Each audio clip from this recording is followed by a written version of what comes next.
Well, ladies and gentlemen, welcome to another episode of Expected Buffalo, the podcast. We are brought to you by One Pie Pizza, onepie.pizza.com, located at 2185 Clinton Street, and Hiller in Comerford, hillercomerford.com, 1866 Hiller Law for your local personal and injury disability go-to. 8 games. 8 games. We are recording a podcast after the Bills lose a heartbreaker, I guess you could say, to the Philadelphia Eagles. But the hockey team rolling along, 8 game winning streak, headed into St. Louis tomorrow looking for number 9 as they kick off a 3 game road trip. It's different. It's a different feel here. It's a different vibe, I guess you could say. Doing these podcasts and talking about a team that is the year is about to flip over to 2026 and they are tied for the final playoff spot as of going into action tonight. I can't remember the last time they were that close or really that remotely in a playoff race. I think it's happened during this drought, but I can't remember the last time that was. And I think that's where I want to kick things off here is, and there's been streaks here of winning right throughout this entire drought. Nothing really of 8 games. I mean, recently there was a long time ago, 2018 or whatever was the last time they won that many games in a row. But the winning streaks that have happened, to be 3 or 4, maybe the most they've ever hit. It always came with a caveat where it didn't seem real. You were getting hot goaltending or you got on a shooting heater, but the numbers were still bad and whatever. It didn't feel like they had it. Didn't feel like there was an amount to anything at the end of the day. And all those instances, it didn't. And that's not to say that, this 100% is going to amount to something, but it feels different to me. And maybe that's being in the moment and talking about it, that it feels different. But I think it's the way that they're going about winning. They're winning as a mature team. They're winning as a team that, I guess, can sustain this way of playing. It's holding on to leads late in games, 1 goal leads, 2 goal leads, and not really ever feeling like they're in danger. Now, there's been some moments here and there these 8 games where holding a lead, they feel like they hung on or even gave up the lead and no Islanders, and they eventually won an overtime or shootout. I forgot whatever one it was, but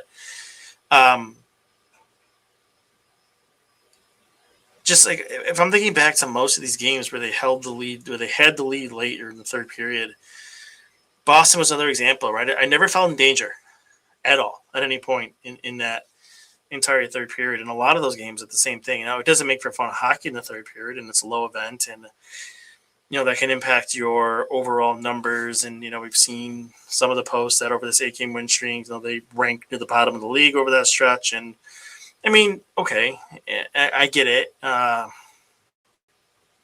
It's an 8 game sample, and that's going to happen if you extrapolate it out in a broader, even 15, 20 games. I think you'll see they're near the top of the league in a lot of those categories.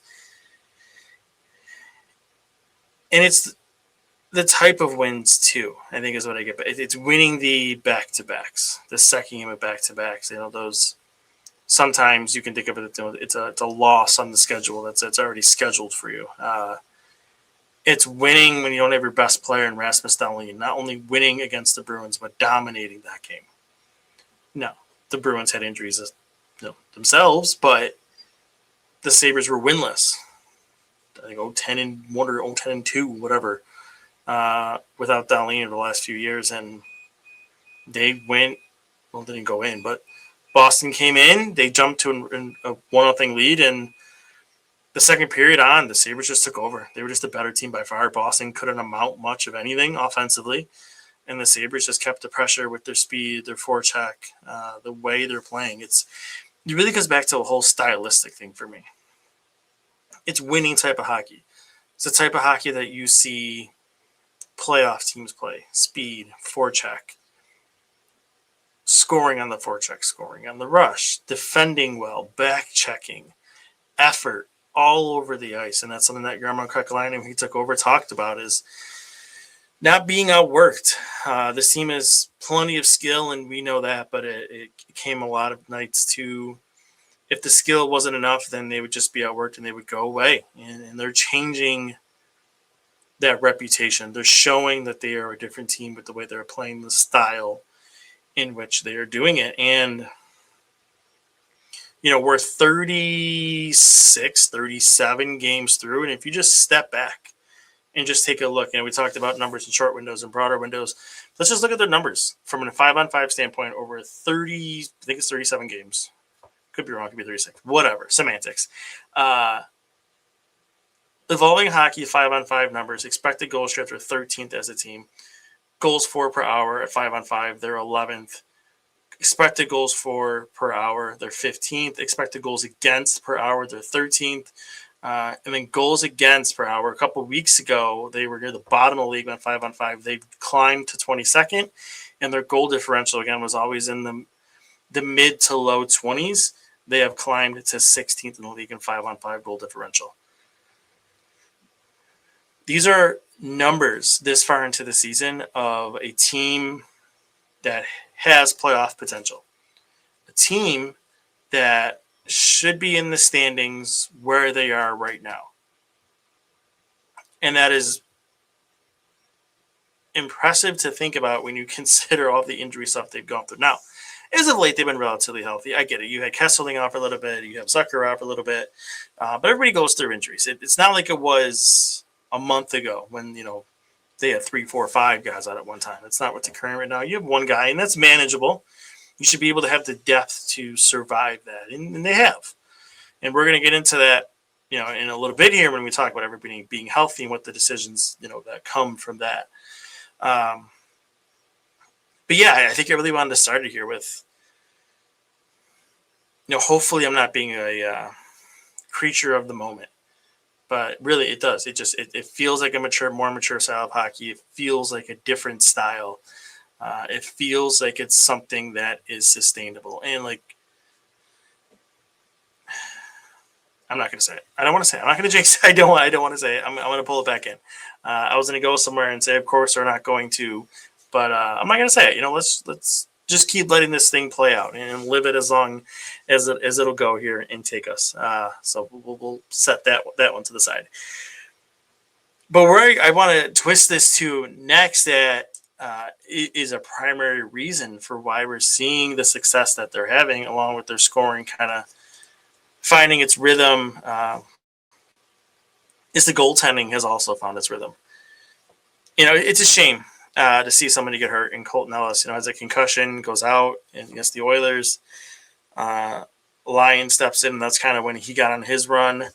And technically, Ellis is still on injured reserve, and we'll see how that plays out here over the next little bit. But since it's gone to Ellis and Luukkonen, both those goaltenders have looked comfortable. It looks like it's a goaltending tandem, for now, that works. If you look at Lyon on the season, he's 22nd in evolving hockey's goals saved above expected with 11.53. Luukkonen still ranks 46th at 2.36, but that's a climb. He was near the bottom of the league a couple of weeks ago, and he's kind of climbed out of that and started to get going in the right direction. And it gets to the point now where, one of the reasons Kevin Adams isn't here anymore is because he couldn't make a decision. Is because he couldn't pull that trigger when the right thing had to be done. And I think we're at the point now when Colton Ellis does come off of injured reserve and cleared from concussion protocol, that while it's an unfortunate break for how things have played out for him with the injuries, he's got to be the one that comes off the roster. Can't trade Alex Lyon right now the way he's going. I don't think there's a good enough market to move Luukkonen now. And I just think that if you the way it's going right now, it's crazy, it may seem to some. I just have more belief that Luukkonen, at least on home ice, is going to give me a better performance consistently than Colton Ellis is going to at his age. And that's not to say that Ellis hasn't shown flashes. And I get it. Yarmo talked about when he got hired that not only, that Adams and the rest of the front office staff liked the player and jumped at the opportunity to get him, but also Yarmo had his eyes on him too, and some of his numbers in the minors, made him a interesting guy to bring in and a target. All of that understood, and I completely get that. It's decision time. Your team is in a playoff push. You're not in a spot where you need to hold and squeeze onto Colton Ellis. You have a version of Colton Ellis down in the Rochester and Devin Levi. I'm not here to get into a debate about which one of them is better. I think the difference probably is minimal between the two. So if you get that desperate, then you reach and you grab Levi, and it's likely if you put him on waivers, the Blues are going to claim him back because their goaltending situation there continues to be horrendous. So it's likely you're probably going to lose him. And if you don't, then it creates a really interesting situation in the AHL with the potential of Colton Ellis and Devin Levi both being down there. Two, I would classify as probably good AHL goaltenders. They could split, not the worst scenario, but, if you're trying to develop Devin Levi, that's not the best environment for him to be in. So really, in a sense, you almost hope that he gets claimed. The other option is, too, you can move him. The roster freeze is over. You could trade him. You may not get much, but it prevents the scenario of him just going into Rochester and creating some sort of issue there. If someone's willing to give you something for him, I guess you take an asset that you got for free and you flip it for something. What's nothing wrong with that. It's just savvy business moves from a hockey operation standpoint. Or you put him back on waivers and the Blues claim him and you're on your way. And you thank him for what he gave you for the couple of months he was here. And now he goes back to St. Louis and probably gets to continue an opportunity to play in the NHL. So I just think it's getting close at decision time. It is. They're sitting right now. Puckpedia has them at 21 players. That's because Dahlin's listed as non-roster, with him missing the last game due to being in Sweden, so with his fiance. But you add Dahlin back into the mix, that puts you at 22 players. The assumption is Zucker is going to come off of IR to play in the game against the Blues. That puts you back at 23 players, and no roster spot available for Colton Ellis, which would signify most likely he's going to have to go somewhere one way or another. There were 13 forwards right now. You put Dahlin back, you're 17 defensemen.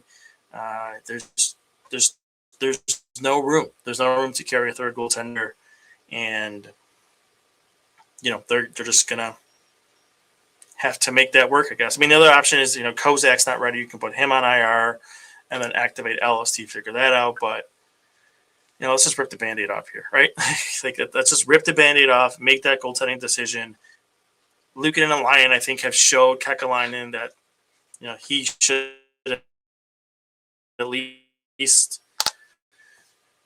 choose our words carefully here, feel as comfortably as he can with those two moving forward. It's not the absolute best situation, but I think it's workable. And they've shown you that in stretches that they can be serviceable goaltenders, and really Lyon, when you kind of, like I said, when you take over a full season view, I think being top 25 in goaltending statistics, you would take that out of him for what he's giving you. So, make that a 1A, 1B situation and see how long that carries you. And hopefully it works over the remaining, 60 or so games here to enable them to be a playoff team moving forward. That brings us to the interesting conversation I think that a lot of people are having. As I mentioned, the signs point to Jason Zucker making his return against the Blues. So, what do they do at forward? Who comes out? The obvious answer is Josh Dunn comes out. And I think that's probably what will happen. You want to make an argument for Jack Quinn. You could. I just think Quinn and Zucker have had some decent minutes together, and I think there's more upside if you can get Quinn going than keeping Dunn in the lineup. So as of now, I would opt to keep Quinn in it and see if Zucker can pull him in the right direction. I got to make him look more of a more consistent hockey player, I think is what I want to say. Because there's still a lot of stretches in Quinn's game where there's just you don't notice him, or you notice the bad plays. He's not generating much offensively. The production levels are not there consistently. And maybe Zucker, being that veteran, can drag him as a line mate and kind of get him going and moving in the right direction, as he did in the beginning of the season when the two of them played together. The one thing they can't do, and I don't think they will do, if you look at the time on ice and the minutes given, but Noah Ostlund is not the one that comes out of the lineup in any circumstances here. And it's from an individual player standpoint, he is fourth on the team in expected goal share at 5-on-5. He is first on the team first among forwards in goal differential. He is fifth in goals for per hour. He is first in goals against per hour, and he is first in expected goals against per hour at 5-on-5. Now, his expected goals for numbers are still not that great, but if you take everything else in, and then the eye test on top of it is playmaking that he has, the forechecking, which I think even myself, watching him a lot in Rochester, underrated that. The forechecking that he brings, maybe not to the level of what you would see out of Benson and Doan, but it's pretty close. It's an aggressive forecheck. He causes turnovers. He agitates defenders. That's a complete player, that one of their better players going right now forward. You just cannot take out of the lineup. And then when you add on top of it, the way the line of Norris, Tuck, and Ostlund is going, that you can't split that up either. And Sabres lines of 50 minutes together, they're first in expected goals for percentage. They're first in goals for percentage. They are first in expected goals against per 60. And then here's where it kind of gets the expected goals for per hour. Not as good. They're seventh out of 8 lines that have played at least 15 minutes together. So again, it's more of a low event style they play, but it's effective. And oh, by the way, I forgot this little nugget. Evolving hockey in 63 minutes together as a line, when all 3 players are on the ice, they have not allowed a goal against. In 63 minutes, 0 goals against when all 3 of those players are on the ice together at 5-on-5. There's no argument to be made to split those 3 up right now. They are going. They have given you depth to your scoring, and it can't be done. So Ostlund can come out. And again, I don't think they're going to do it. If you look at the minutes break, really with Lindy Ruff, the minute breakdown that players are given are a true indicator of who is going to come out.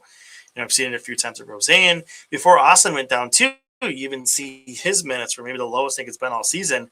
And then before the next game, he was sent down himself. So I think he was, I want to say, 5th in time on ice at 5-on-5. I think at 5-on-5 he played more than like Norris, Benson, Greenway.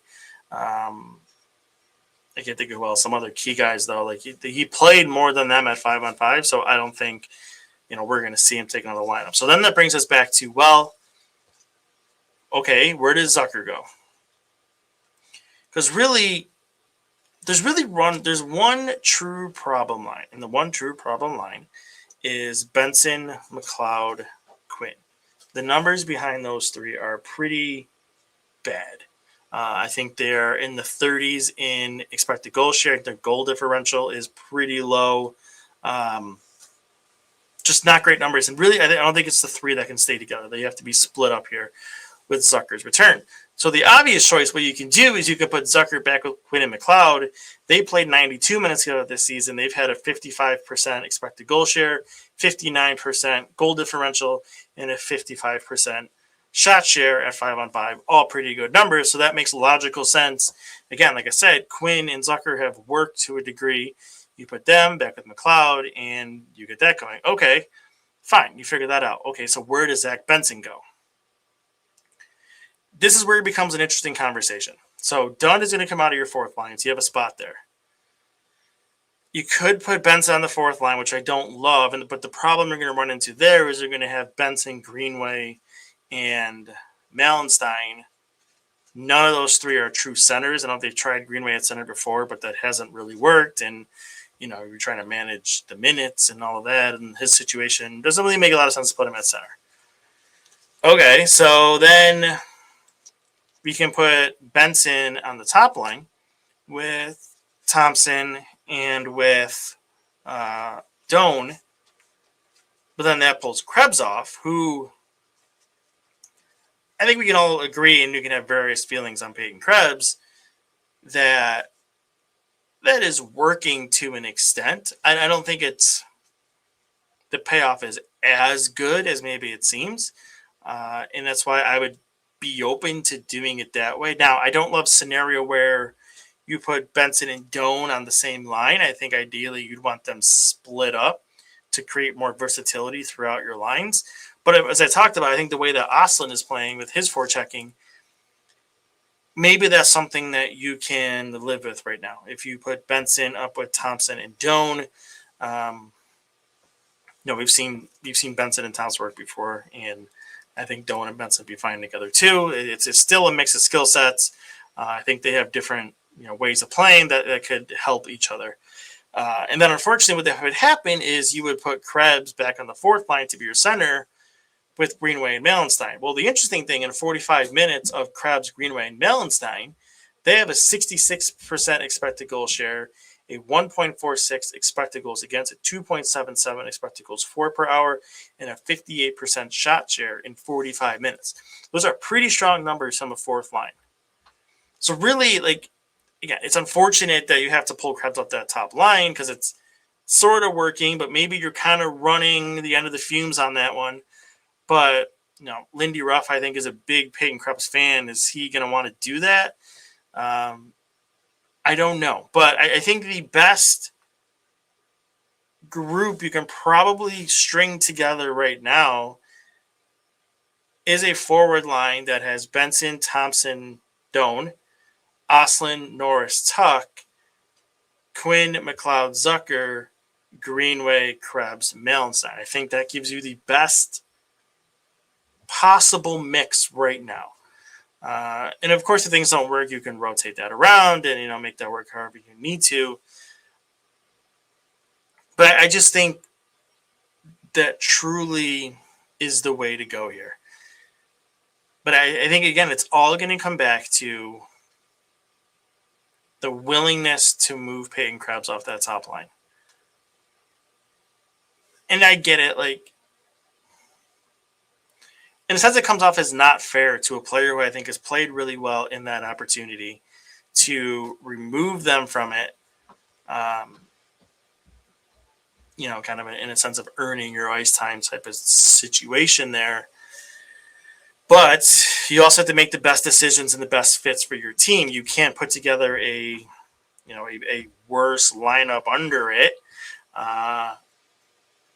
than just because of that. If it was a line that was going at, I don't know, a crazy scoring rate or had crazy on ice numbers, I might consider it. But it's not. The numbers aren't bad, but they're not great. It's a 52% expected goal share. It's 50% shot share. It's a 49% goal differential. 2.72 goals against per 60, 2.69 goals for. The expected goals numbers, again, it's good. Expected goals for per 60, 2.98. That's fine. Expected goals against 2.74. With Tage's line, you're going to kind of expect that. So again, it's not bad by any means. It's fine. It's good. But when I just went through the numbers with the other lines, the combo isn't as good as those other ones. So it's tough, and it's fun to be in a situation and good to be in a situation where you're looking at a roster that is good enough to where you're like, what is the best mix here? And not in a bad way. It's, we have players, and we have players going and playing well, that we're trying to figure out the best way to kind of live in both worlds, be on both sides of the fence here. Uh, and that maybe gets back to the broader point of the beginning of this I was talking about, is it feels different. It feels different because of the way some of these guys are going, because the way the team is made up, and all of that. We weren't having this conversation before. There's not really I don't think there's a true weak link line here where it's, that line every single night is killing you. You've had that for years. We've talked about that type of thing. That line or that pair is killing you, and that's right now that's not happening. And that's one of the reasons, perhaps, that they're on their way to going for their 9th win in St. Louis on Monday evening. So I wanted to end. I think that's the most of the topics I want to touch on with this team. This is the interesting side of things. There's many, many, many more depths that we can go into from an individual standpoint, from a roster moving forward standpoint, to roster decisions. The calendar's about to flip 2026. Like I said, Alex Tuch remains out of contract. These are all conversations I think that are going to be had as we move along here. But in the moment where I thought it maybe would make sense to end things here is talk a little bit about the World Juniors. So the World Junior Championship is going on currently in Minnesota. I love this tournament. I think it's fun. It's an opportunity to get a look at, you have to be careful because you don't want to put too much emphasis into a small tournament, but it's a good opportunity to see these draft eligibles or see these high-end prospects within your system play against your peers. And for the Sabres, they have 4 players that are in this tournament, 3 that are playing currently. Brody Ziemer, Adam Kleber, and then Luke Osborne, all playing for the American team. Radi Murka was supposed to play for Czechia. He has missed his first 2 games, but the Czechia coach believes that he'll be back for the Finland game, which I believe is tomorrow. So that's good to see Murka get in there and get some games in, especially against a Finnish team. He was pretty good. It'll be a good test for him as he gets back in there to kind of see also where he matches up against his peers. But I guess we'll focus here on the American prospects, and because those are the ones that are going right now for the U.S. So the U.S. has won both of their games. They had a 6-3 win over Germany and then a 2-1 win over Switzerland, which was just a battle. But they found their way to winning that. So they're 2-0. I think their next game is against, I can't even really remember, maybe Slovakia, but I could be wrong there. But anyways, all 3 of those prospects for the Sabres are performing well for the U.S. So Brody Ziemer, who was the captain of that team this season, returner from last year's gold medal team. I believe he had an assist in his first game. He had the opening goal in the second game. A real nice shot. Came in and just wired it under the bar to get the U.S. going and put him up 1-0 in that game. But he's playing top-line minutes, and he's looked really good. He's fast. He's around the puck. Good forechecker. You can see the offensive upside. He's having a pretty decent season at the University of Minnesota in his second year. So, great signs for Ziemer moving forward as a projection out. Luke Osborne, I think, is a fun player that maybe a lot of people don't know about. He's playing at the University of Wisconsin this year. He's not the biggest player, 6'1", but he's one of those guys who skates well, moves the puck well. He's playing power play minutes for the Americans in this tournament so far. It was good to see late in that game against Switzerland when they were holding that 2-1 lead, to see him on the ice. Holding that lead in big minutes, getting those important minutes in a developmental, situation, if you want. That's great to see. And I'm a big fan of Osborne. I think there is a real play there. He's a left shot defenseman, by the way, so maybe he's not a righty, but he's a left shot. But I think there's a really fun, intriguing player there that I think has NHL potential. As he moves through the system here, we'll see if he joins the Amherst or goes back for a year of collegiate hockey. But Osborne's a fun player. I'd recommend getting your eyes on him. But the guy I really wanted to focus on is Kleber. He is your 6'6" right shot defenseman. He was a second-round pick in the 2024 draft class. He plays at Minnesota Duluth. I'm going to blank there for a second. The University of Minnesota Duluth in collegiate hockey. A fine season. He's not going to be your defenseman that racks up numbers from a points perspective, but he's just your solid, uses the body, uses his stick length. And I was really curious how he would handle, this is a fast game usually, these World Juniors. And I was curious how he would look. He has been fantastic for the American squad. He's playing top pair minutes. He was playing with Cole Hudson before he got hurt. Thankfully, it doesn't sound as bad. It doesn't sound as bad as it looked for Hudson, and he might be able to get back in this tournament.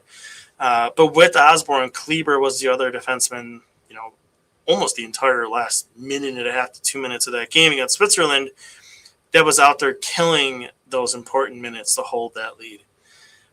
He has just been excellent. Great at shutting down plays, using his stick length, good in the defensive zone.